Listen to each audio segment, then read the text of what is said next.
Good evening, Orators Court Toastmasters. I see Renee, I see Florence, I see Elias.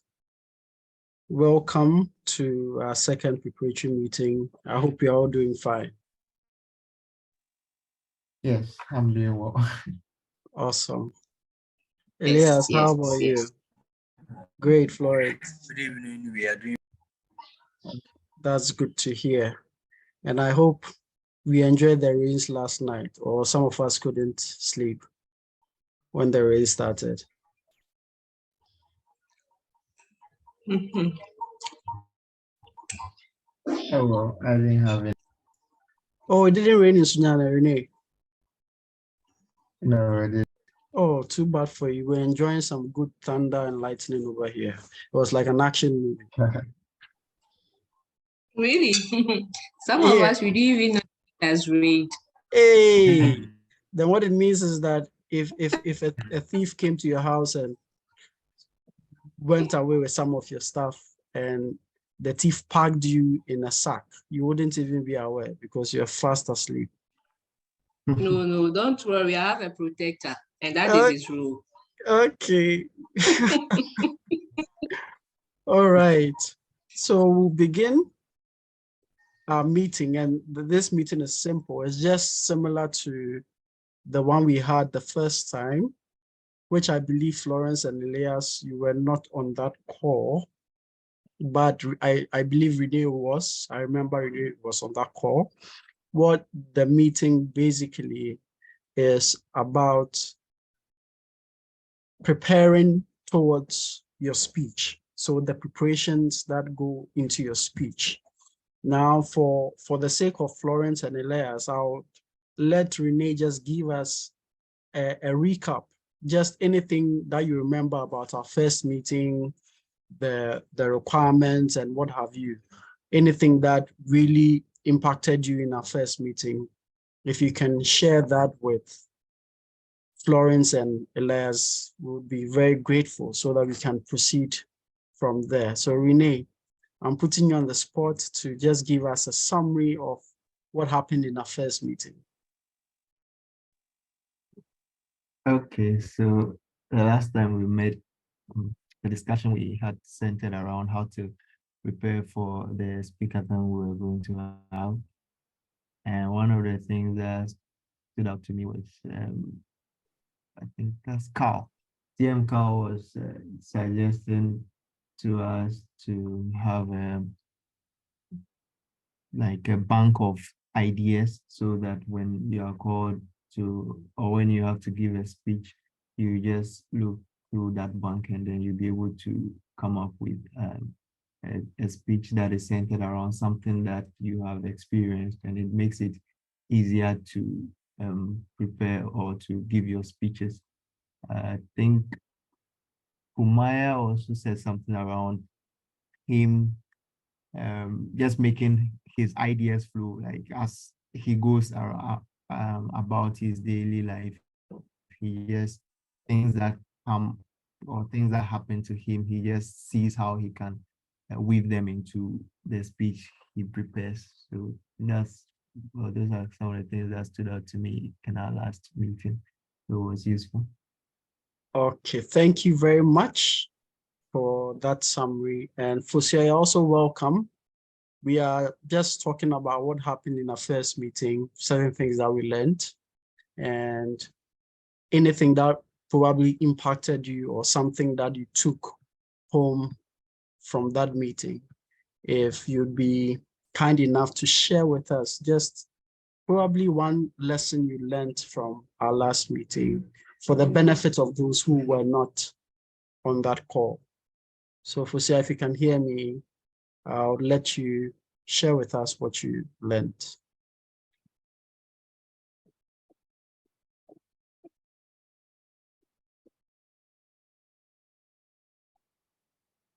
Hello, Fosia. Can you hear me?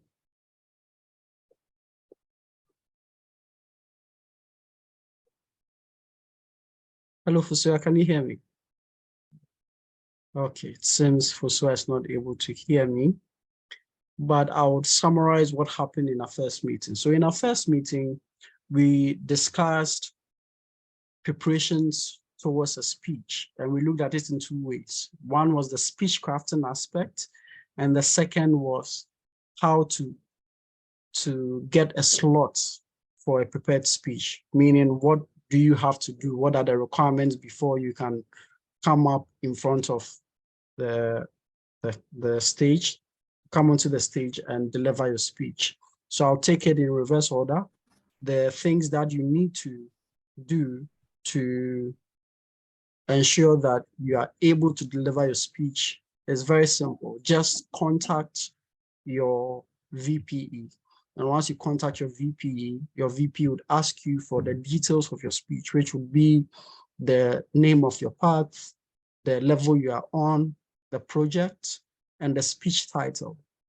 So once the VP has this information, the VP is going to assign you a speech evaluator. And the speech evaluator would need a copy of your evaluation sheet, what is known as the evaluation resource. So if you go onto the portal in Basecamp, there's a section where you get materials for your project, which includes the evaluation sheet. It's a very important sheet. Without that sheet, you won't be able to receive a proper evaluation, or probably the evaluation that you might receive will be way out of the requirements that the project is expecting you to have. Well noted, Fosia, that's fine. I understand you are not able to speak at the moment. Okay, and welcome, Mauli, welcome, Esther.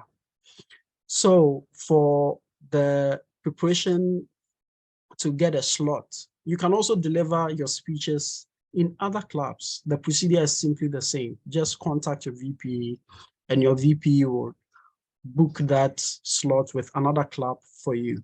So what typically happens is that, let's say you are not able to deliver your speech in Orators Court Toastmasters. For some reason, the Sunday isn't favorable for you, or just as some of us are not able to join today for one reason or the other, you might already have your speech ready to deliver, but that particular Sunday would not be favorable for you. Therefore, you would want to deliver it in another club. It is allowed. You can actually deliver your speeches in another club.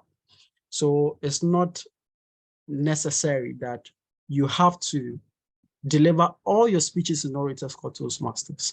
And it's actually advisable that you deliver your speeches in other clubs. What it does for you is it gives you a good opportunity to mix with different audience, to be able to express yourself to different audience, and also break that familiarity that you might have within orators. And it's a very important thing you need to take note as a speaker, because if you are only focused on one kind of audience, your skill of reaching out or letting your message sink would be a bit wavering. So it's important that once a while you just give me a moment.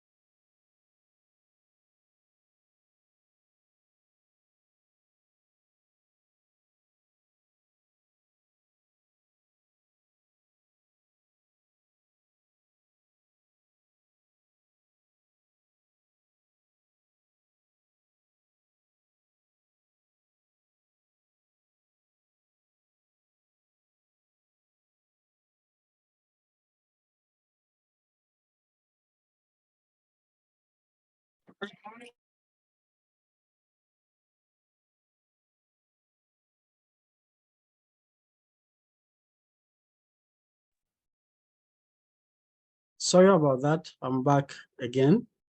So as I was saying, delivering in other clubs gives you the opportunity to meet different demographic of audience so that you can also improve your delivery skills. And to the speech crafting, there are certain basic things that you have to take note of, which I believe TM Renee has mentioned some, and that is to have a bank of ideas. Sometimes the main question is, where do I start from? How do I start my speech and so on? It's very simple. I remember interviewing the famous Joe Latte, and I asked him this particular question that most of my Toastmaster friends would usually approach me and say, how do I start my speech? Where do I get my ideas from? And he said something very profound. He said, in our daily lives, we listen to stories. We have situations that happen around us. You might even be sitting in a bus on your way to work and something might happen. That event is a topic for discussion. You can actually incorporate it in your speech. So it's not as if you are supposed to get this perfect speech somewhere that is well crafted. The things that we do daily inspire your speeches, and that is what your audience will be interested in. So you shouldn't bother so much about whether do I have a good topic. Once you know it's a topic that people would love to discuss, you are good to go. So that's a rule of thumb you can use. Maybe something happened on your way to work.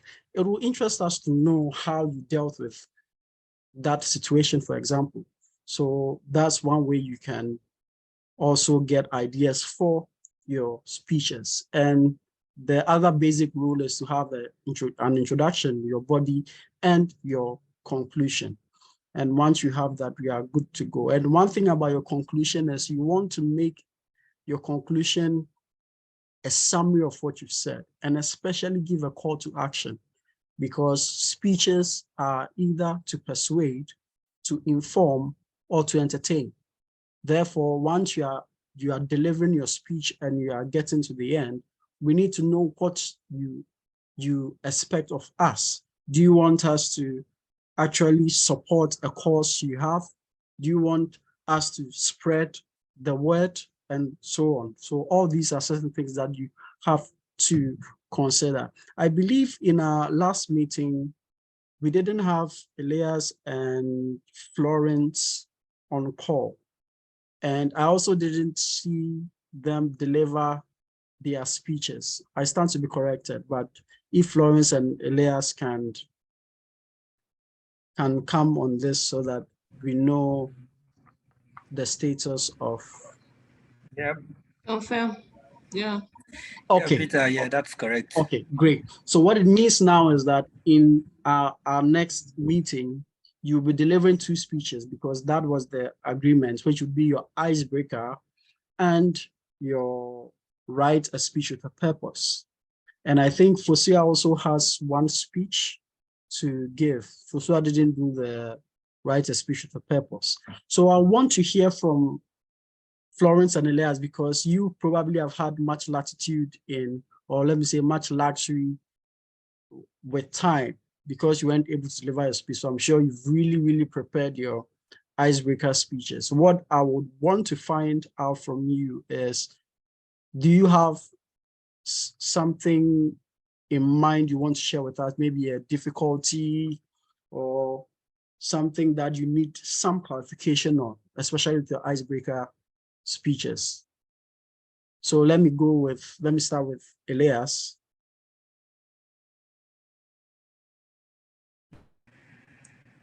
Yeah, Peter, not specifically a question or a challenge. When I joined last week's session, so from the speeches that the other members gave, I was able to pick up the trend and how icebreaker speech should look like. So just around my my life, my early days life, and then where I am now in life. Nothing much. Okay. Okay, that's good to know. All right. So Florence, do you have any questions for us? We have TM Albert on call. We have TM Humaya on call. We also have Renee on call. We have TM Esther on call, and they've all delivered their icebreakers. Is there something in particular you want us to help you with? All right, thank you, Peter. I think I was able to go over the meeting you had, I think, last 2 weeks, you know. And in addition to that, I was also at the call when our fellow TM were also delivering their speeches. So through that, I was able to pick some of the questions that I was not having access to. So I think I even started, I started my, icebreaker speech already. So I'm hoping by, next week I should be able to deliver, these 2 speeches. Okay. Okay. So meaning you've been able to read the requirements for the icebreaker and you started drafting the speech. Yes, please. Okay, what about the second one? I think I did that. Okay, go ahead. I think I went to the website. Okay. I visited the website a lot. I went to the website. I tried to go by the guidelines that the website have offered. So I'm trying to, it's just that I haven't been able to reach out to my VP for him to assign me an evaluator. I think after this call, I'll do that. And then probably, I should be ready for my speeches, next week. Okay, that's fine. And it also means that you've been able to draft the second speech, which is write a speech with a purpose. I haven't, started that one. I'm on the first one. I'm yet to complete the first one. Okay, so the idea is you are delivering 2 speeches in the same meeting. So you are reading both projects concurrently. So you don't have to deliver the first one, then deliver the second one in another meeting. The idea is to deliver the 2 projects in the same meeting. So as you are drafting the icebreaker, you should also be drafting the write a speech with a purpose. That's a lot of work, but we hope to have you do that so that you can speed up the process and get your momentum going when it comes to delivering speeches. So after this meeting, read the write a speech with a project. That's all, with the write a speech with a purpose, so that you can deliver both projects in the meeting on Sunday. Okay. So okay, it's well noted. All right, sure. So TM Mauli, I think, which level are you on? If TM Mauli can hear me. I think I'm on my last assignment on level 1. Ooh, okay. What's the name of the project? I think it's something to do with evaluation, I think. Okay, so you'll be evaluating a speech. Okay, great. So that's on level 1. So meaning after you do that, level 1 will be completed, right? Yes, sir. Okay, then what it means is you can also read project 1 in level 2, so that once you are evaluating, you will actually also deliver a prepared speech. I hope that will be fine. Yeah. Okay, so it means that sounds good. Sounds good. Look forward to that. Yeah, sure. So TMR will kindly take note of that. He'll be evaluating a prepared speech and also delivering a speech. That's for TM Mawili. I think TM Pumaya, which level are you on?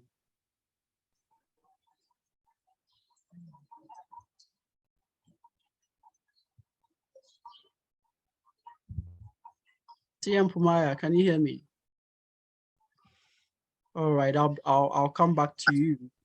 All I right. stepped away for a minute. I'm not sure what has been discussed. I'm sorry. Apologies. That's fine. I was asking which level are you on, or which project are you currently working on in Basecamp? I'm on level 3. I'm yet to give my first speech for level 3. I'm hoping that I'll be able to, take advantage of the speakathon and advance in my level, in my project. Most definitely. So TM Albert, kindly slot TM Pumaya on for our next meeting. That's the level 3 project 1. Then TM Renee, what are your next 2 projects? Because you delivered the icebreaker and the right speech with a purpose. Have you been able to check on your next 2 projects? So the next thing I have to do is introduction to vocal variety and body language. That's a speech, and then evaluation and feedback. But from what TM Oli has just said, I don't know if that's just as like being an evaluator, or you would actually have to deliver a speech for that. I'm not too sure. Okay, so after write a speech with a purpose, the next project is introduction to vocal variety, right? Yes. Then after that is introduction to body language. Evaluation. Introduction to, yes. So the third speech is introduction to vocal variety and body language. That's one project. Oh, and then I know they used to be separate projects. I'm not sure if they have been combined now. TMR, can you confirm that for me?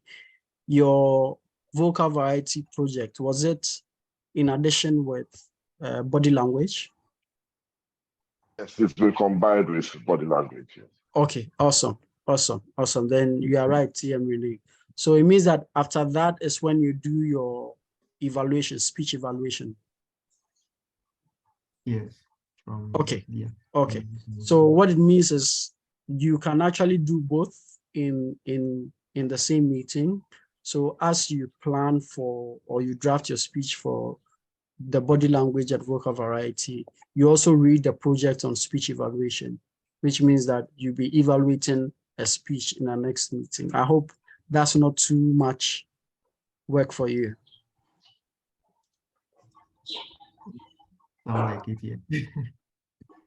Is it too much work?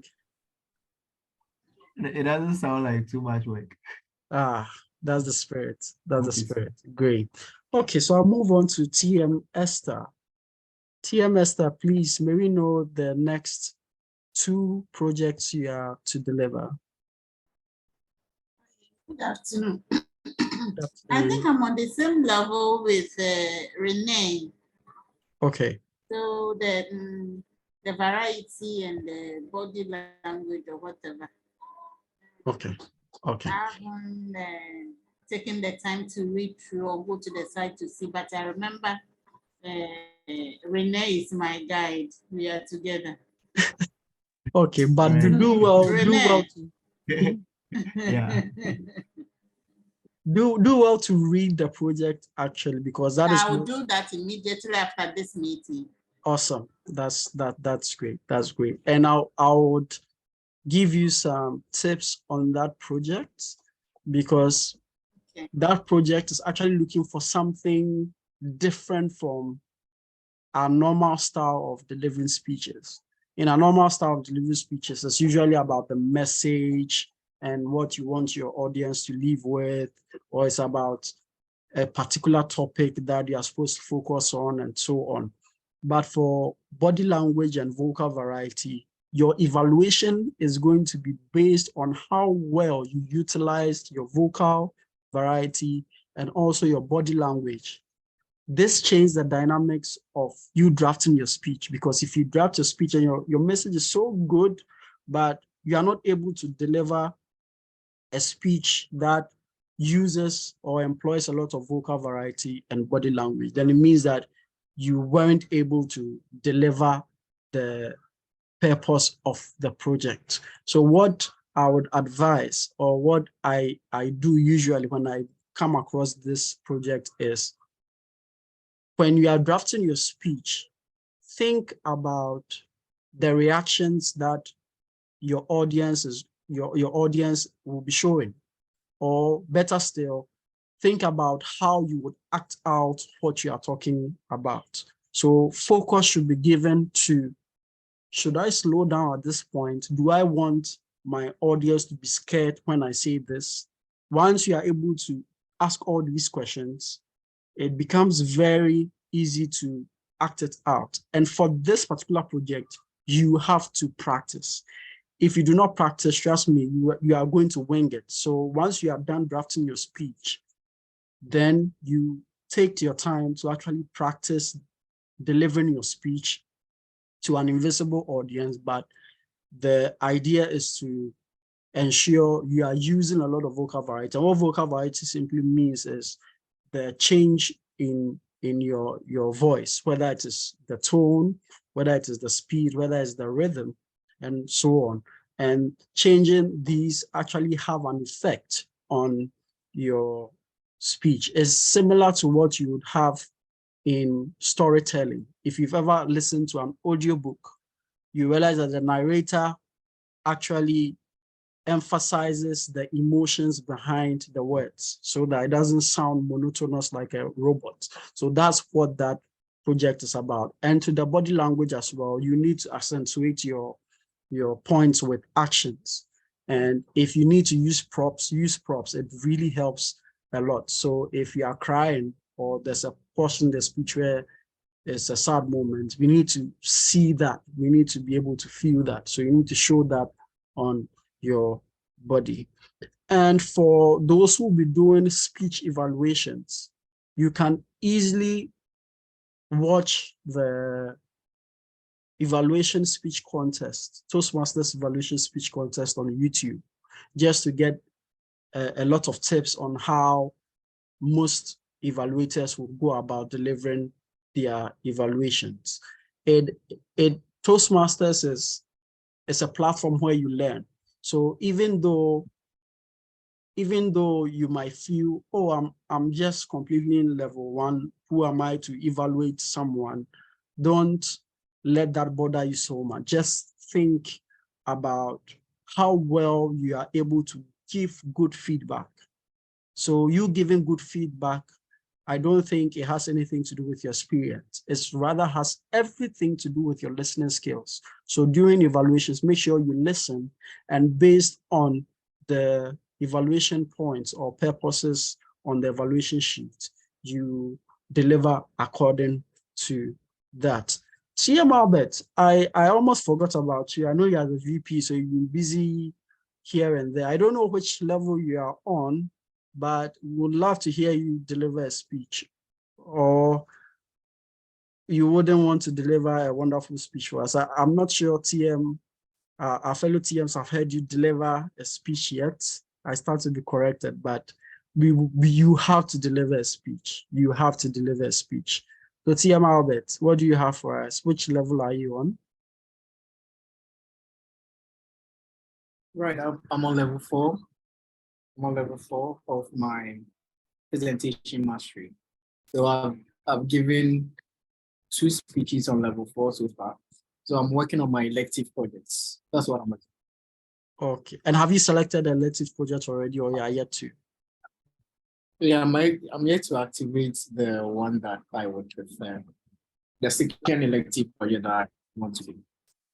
Okay, but you don't know that project yet. You are yet to read through the list and select. Is that the case? Yeah, I have a pending one, which it kind of involves the VP doing some things for me, getting some particular people in the club to kind of distract my speech.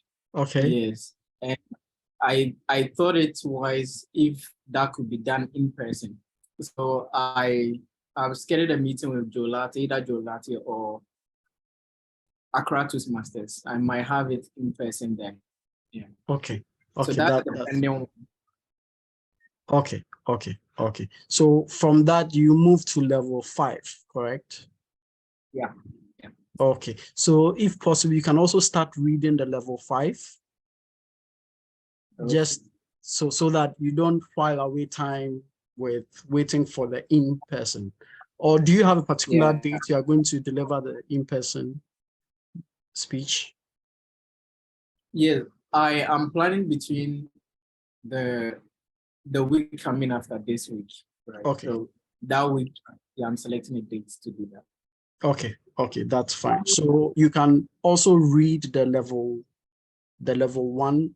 project 1 in level 5, so that immediately you deliver that one, you can also deliver your level 5 project 1 speech. Yes, I think we are right on time. I just wanted this to be a brief meeting and also get to know where we are individually in our paths and give a word or two. So if anyone has certain peculiar challenges you want us to take a look at, even if it is assessing your materials online, we are here to listen and support each other. So the floor is open. If anyone has any particular challenge, you can let us know. Yes, TM Peter, I have one question. Okay. Just curiosity. You know, generally when it comes to the topic of public speaking, people have fears, and anytime it comes up in a group that somebody has to stand up and then deliver something, there is this reluctance. So I just want to know from your experience or any of the members here, have you gone through the training to a point where now it has become like a passion and you always want to stand up and you feel good and always want to do it? Okay. Have you gotten to such a point, or you still have that reluctance and that sort of fear? That's a good question. That's a good question. If you are to push back on the question, you've used some particular terms, fear and reluctance. And from my experience speaking, the fear comes in when you are not sure of what you want to talk about or whether your audience is going to understand you. And the second one, which has to do with reluctance, is probably because you are bothered about whether what you are saying is going to be accepted. So the first one is not knowing what to say. So you are just scared that you are going to fumble. What if I don't say the right thing?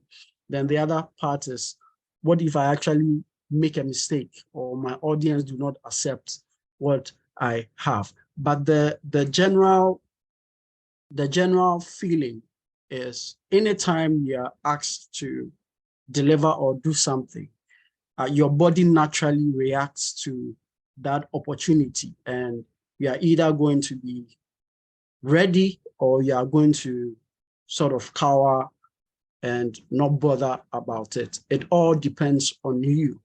And one thing that I've learned in this public speaking game is you are the one going to deliver the message. So if your message is not convincing enough to you, you are likely not to convince anybody.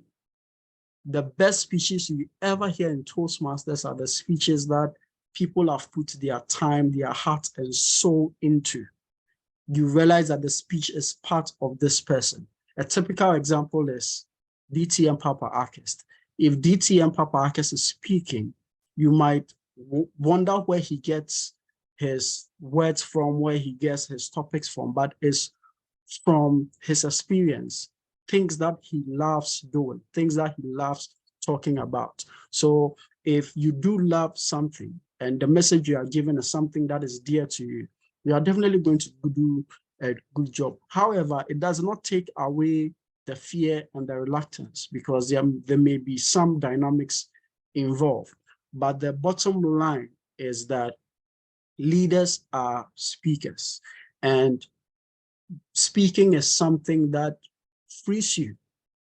If you are in a position where you're not able to say whatever is on your mind with clarity, it haunts you yourself. So you need to make sure that you are able to deliver whatever is in your mind with clarity, and you are good to go. I think I'll let TM Albert share his experience with reluctance and fear, whether he has ever been scared delivering the speech and so on.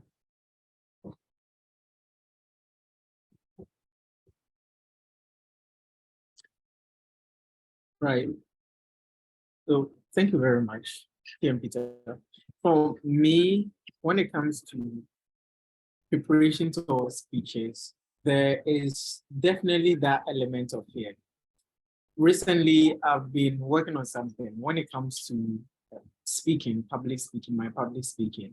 I realized I was reading, please, those of us who are in Toastmasters, I want to add this, make use of every resource available in the Toastmasters community. For example, within your emails, you'll be receiving the Toastmasters journal, the new journal they release every month. Try to read some of them. Try to go to YouTube, watch, there are lots of YouTube videos on public speaking from seasoned Toastmasters, and even all the competitions, the international competitions that are happening. People sit down on their own YouTube channel to analyze each speaker, and they point certain things out. You can make a lot of these things, and then there are so many resources, especially the journal. Do read some of them, they are very encouraging. I was reading the last month journal, and within it, the current Toastmaster director or chairman, Matt Kinsey, he said there was an article he wrote on an interview he had, and it was about how would you feel when you enter a room? How does it feel to you personally when somebody enters the room and you tell yourself, I want that kind of confidence? When I heard that kind of statement, I realized your confidence level determine to some degree your deliverability, how well you're going to deliver. So you always have to be confident, even during the time which you sense fear. The fear comes. We all fear. For me, I noticed something about me. When I'm about to speak and I feel a little bit nervous, I'm afraid, my voice tends to break. So my voice shakes. So you see that I'll be speaking fast, or my voice will change. It will be, you sense it. You see that it's shaking. So within one of the projects, I realized the power of pausing. And you realize that when the voice starts acting that way, you just take in deep breath, and then you relax. And then you pause for a moment. You begin to get back on your tempo, and then you'll be able to speak normal. That control is what we are building as speakers in the Toastmasters community. These are some of the key elements you learn about yourself and how you can combat them and then become a better speaker. So always be confident, even when your content is not, you feel like it's not as powerful enough. Be confident in your delivery. The confidence level right from the beginning, the confidence level that you carry through would make your content very, very appealing to others. Trust me, people don't even care much about the content you are saying, but how well you deliver it, the pausing, the vocal variety, the eye contact, the body gestures, the body language. These are some of the key elements. And when you focus on those areas, you tend to diminish that little fear that comes, because you know that, okay, I have all the tools. You are an engineer now, and you are going to work on something. You have all the tools. You have that kind of confidence. That's the first stage of the confidence that you need. So I believe these are some of the things that I am learning personally, and I hope we can learn together as well. Thank you. Thank you very much, TM Albert, for that experience. I believe TM Hussein is not on a call, but I would finally add an experience from one Toastmaster